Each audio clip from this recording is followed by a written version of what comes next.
So in the branch of science, there is something that they call autosomal DNA. In autosomal DNA, it is a term used in genetic genealogy to describe chromosomes obtained from autosomal chromosomes. I wish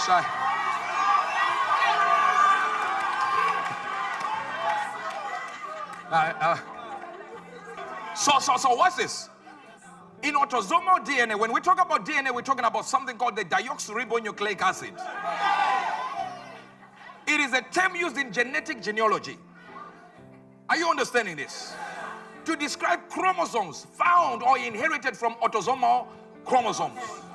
A human being has 23 chromosomes. Only one of it determines your sex. The 22 are autosomal. Let me go to these people. You lost this. Now, the Bible says in the book of Leviticus 25, it is impossible. It is impossible for somebody who is not your relative to redeem you. Now we have what we call in theology tension in the text. Embryonic theology.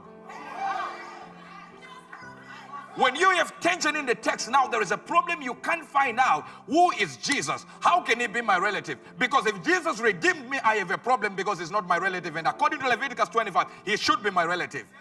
Then I go to Ephesians 4:6. He is my father. I go to Galatians 4:19.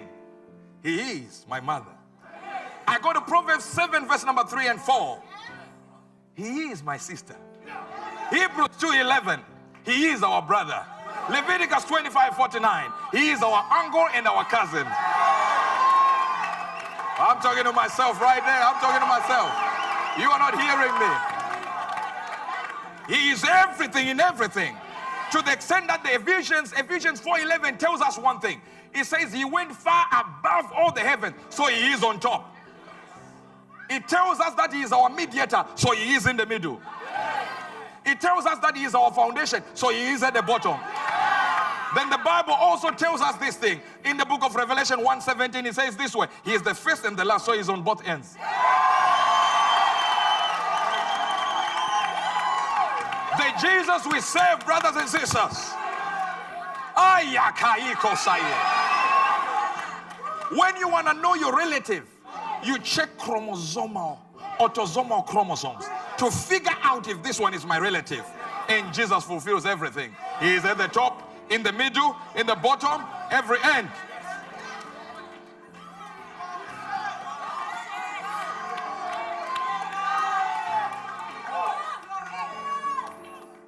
There is something about this. The first man, Adam, was made a living soul. The second man was made quickening spirit. After Jesus resurrected, suddenly he could walk through walls. He could appear to 500 people all at once. And the Bible says it this way. It says, behold, thou art my son. After resurrection, on this day have I begotten thee. Wait a minute. You mean Jesus was not born by God until he came out? So in other words, Jesus was the first one to be born again.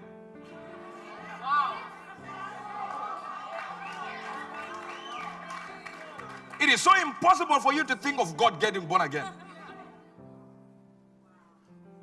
God is a servant to his own word. He has exalted his word, his name above all names, and his word above his name. Even the name of God is lower than his word. Brother, go for the word. Sister, go for the word. I said, go for the word.